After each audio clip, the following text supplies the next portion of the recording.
Module 2. Other concerns in research. Imagine you're walking around the mall enjoying your time with friends looking at all the new fashions.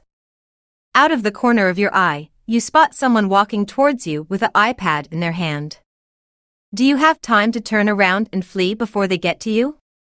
You are being pulled into a non-experimental research study that will take hours to complete if you don't run. Non-experimental research is a type of research that does not involve the manipulation of variables.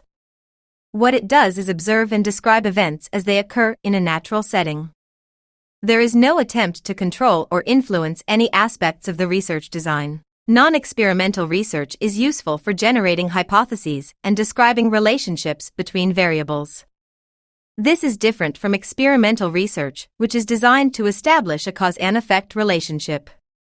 For example, we can look at yoga and its effects of anxiety levels. We can control the type of yoga that we want to use to see what type works best to lower anxiety. Non-experimental research includes observational studies, case studies, surveys, and correlational studies. Researchers collect data through observation, interviews, questionnaires, and then analyze the data to draw conclusions about the relationships between variables. This is where the mall survey researcher is hunting for the right person to ask them questions.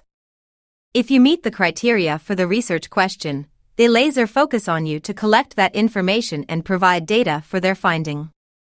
The findings of non-experimental research can still provide great insights into many topics.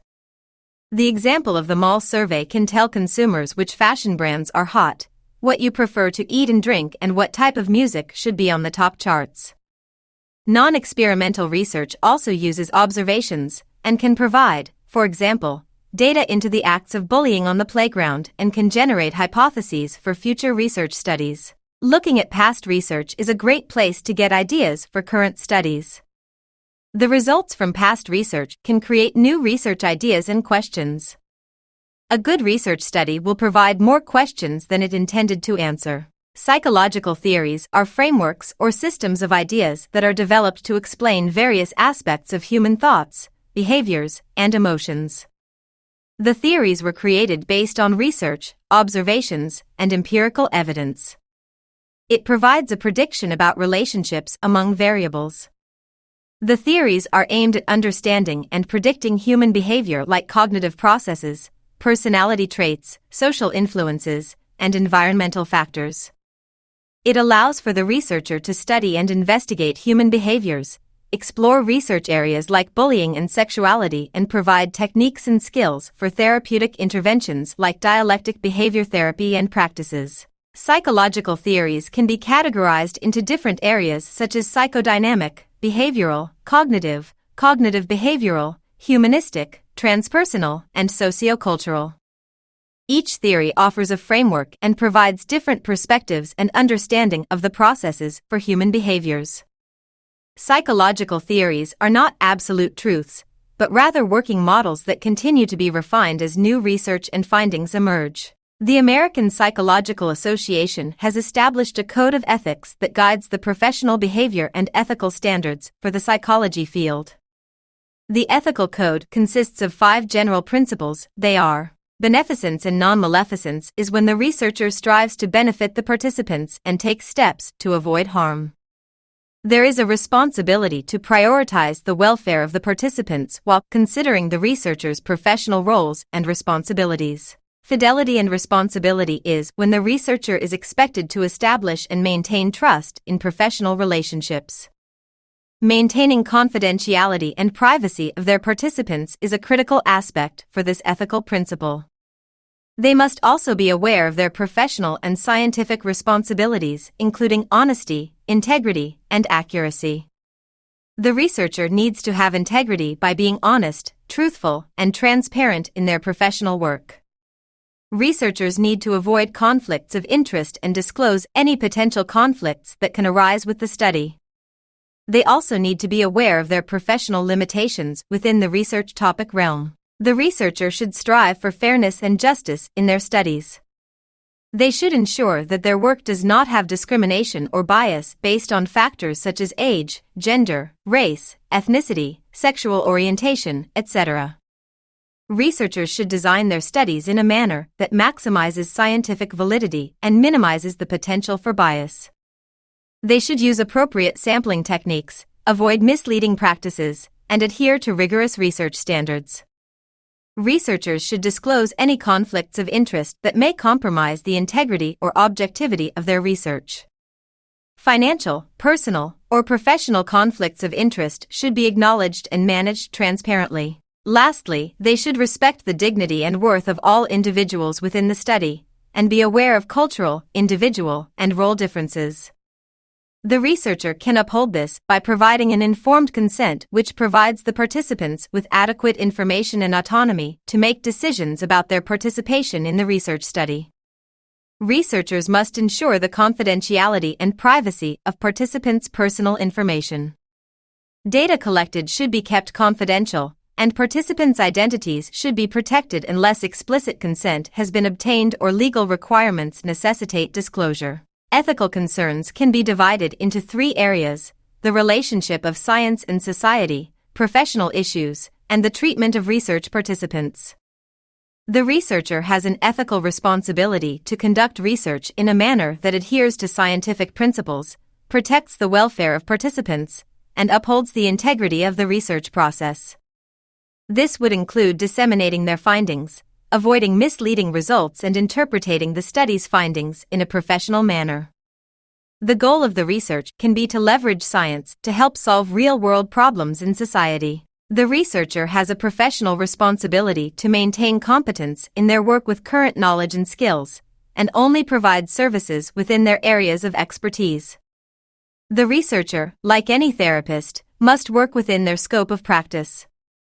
Many research studies are looking at new treatment options, and while their design is looking at possible new treatment techniques, there is a need to make sure that the researcher has that expertise in that area. They also need to maintain professional boundaries and avoid engaging in multiple relationships that could impair their objectivity or exploit their research design and participants. The last area is the treatment of research participants. The researcher has an obligation to protect the well-being and rights of research participants, ensuring their safety, minimizing any potential harm, and addressing any undue stress or discomfort that may arise during the study. This opens a great question about the use of deception within a research study. Some might say that deception is unethical, but if it is necessary, the researcher can ethically use deception if they provide an appropriate debriefing process afterward, explaining the true nature and purpose of the research and addressing any concerns or distress experienced by participants. The researcher's best practice is when conducting research, they ensure that the dignity and welfare of the research participants are maintained. The investigation is carried out in accordance with federal and state regulations and with the American Psychological Association Code of Ethics. A critical aspect to the research process is the informed consent from research participants. This provides them with relevant information about the study's purpose, procedures, potential risks and benefits, and their rights to voluntary participation. The specific information about the research study will vary with the specific research study. There are common elements that will include the purpose, procedure, risks and benefits, confidentiality and privacy, voluntary participation, compensation or incentives, ethical considerations, informed consent statement, and additional information. The study purpose is a clear and concise explanation of the study's purpose, objectives, and the research question being investigated. The study procedure provides detailed information about the study procedures, including any experimental manipulations, assessments, interviews, observations, surveys, or interventions that participants will be involved in. This section could outline the expected time commitment and provide an overview of what participants will be asked to do. A description of the potential risks and benefits associated with participating in the study needs to be considered. This includes physical, psychological, emotional, social, or any other potential harm that participants may experience, as well as any potential benefits or contributions to scientific knowledge. An explanation of how the participants' confidentiality and privacy will be protected during and after the study should include details about identifying details, storage, and who will have access to the data. A statement emphasizing that participation in the study is entirely voluntary, and participants have the right to withdraw at any time without facing any negative consequences or penalties. Participants will be asked to have a debriefing about their participant and the purpose of the study. If participants receive compensation, reimbursement, or incentives for their participation, the terms should be clearly stated in the consent form. The contact details of the researcher or research team members who participants can reach out to if they have any questions, concerns, or complaints during or after the study. A statement indicating that the study has been reviewed and approved by an appropriate ethics review board or institutional review board, IRB. This section should also provide information about how to report any ethical concerns or violations. A statement that participants understand the nature of the study, have had an opportunity to ask questions, and voluntarily consent to participate. Participants may be asked to sign and date the form to indicate their informed consent. Depending on the nature of the study, additional information may be included, such as any criteria or restrictions for participant eligibility, debriefing procedures, any expected follow-up, and how the results of the study will be disseminated. In research, there are 4 scales of measurement that help to determine the appropriate statistical techniques and methods that can be applied to the data. It provides the details and meaning as well as the level of detail and meaning expressed by the measurements. The nominal scale is the most basic level of measurement, and the information is categorized into distinct groups. For example, eye color, marital status, blood type, car manufacturers, or types of music genres. The ordinal scale is like a nominal scale but with the addition of a rank or meaningful order. For example, educational levels, movie ratings, rating of customer satisfaction, income brackets, or academic grades. The interval scale has all the properties of the ordinal scale, and the intervals between values are equal and measurable. However, the scale does not have a true 0 point, or an absence of the attribute being measured. It is a distinct measure of time or the physical distance between two things. A common example is temperature measured in Celsius or Fahrenheit. In such scales, 0 degrees does not indicate an absence of temperature but rather a reference point. The ratio scale is the highest level of measurement and possesses all the properties of the previous scales. It has an absolute 0 point, where 0 represents the absence of the attribute being measured. The intervals between values are equal and measurable, and mathematical operations like addition, subtraction, multiplication, and division are meaningful. Examples include height, weight, age, and income. Why are the scales of measurement important in research? When we choose the research design, the scales play a role in analyzing and interpreting the data collected. If we are looking at an experimental study, we want to show a cause and effect relationship, for example, the use of mindfulness and meditation to decrease social anxiety. We can use ratio and interval scales to manipulate the variables. Correlational studies examine the relationship between two or more variables without manipulating them. The strength and direction of the variables, like increasing your study time and the effects it will have on the grade for the exam, can be interpreted as ratios. Observational studies involve systematically observing and recording behavior or phenomena in their natural settings.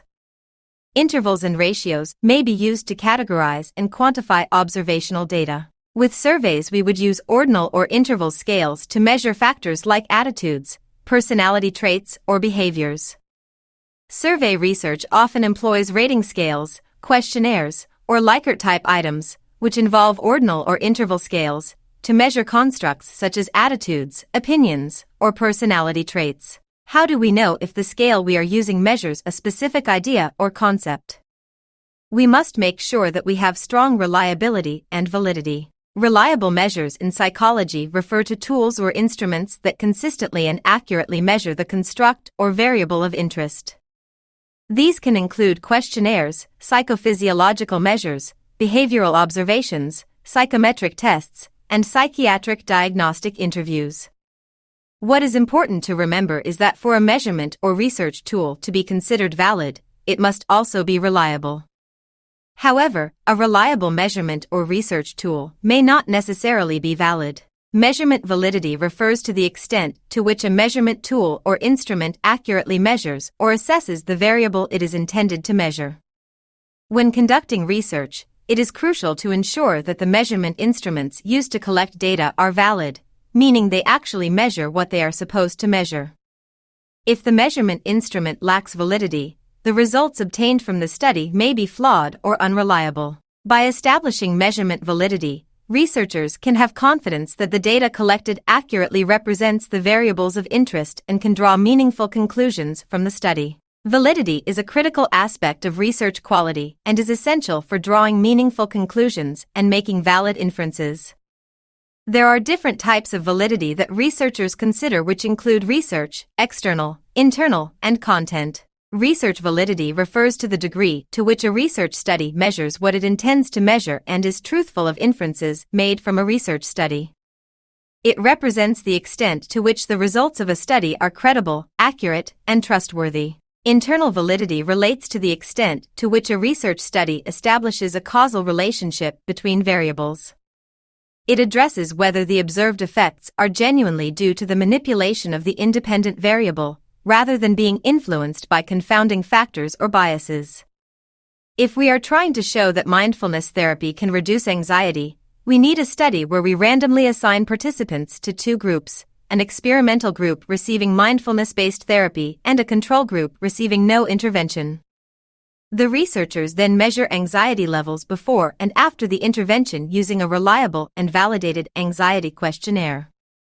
With all these factors, it will help to show strong internal validity and reliability. External validity refers to the generalizability of research findings to populations, settings, or conditions beyond the specific study. It assesses whether the results can be applied to other individuals, contexts, or situations. Researchers aim to enhance external validity by ensuring that their study samples, procedures, and conditions are representative of the target population or relevant to the real-world context of interest. Content validity evaluates whether a measurement instrument or research study comprehensively covers the entire range of the construct being studied. It ensures that the items, questions, or tasks included in the measurement or study adequately represent the content area of the construct. Content validity is often assessed through expert judgment, qualitative feedback, or the examination of existing literature or established measures. Suppose a researcher wants to develop a depression assessment questionnaire for adolescents. To establish content validity, the researcher would aim to include items in the questionnaire that cover the full range of symptoms and indicators of depression relevant to adolescents. They would consult with experts in adolescent psychology and depression to ensure that the selected items accurately represent the construct of depression in this age group. This will make the content validity strong.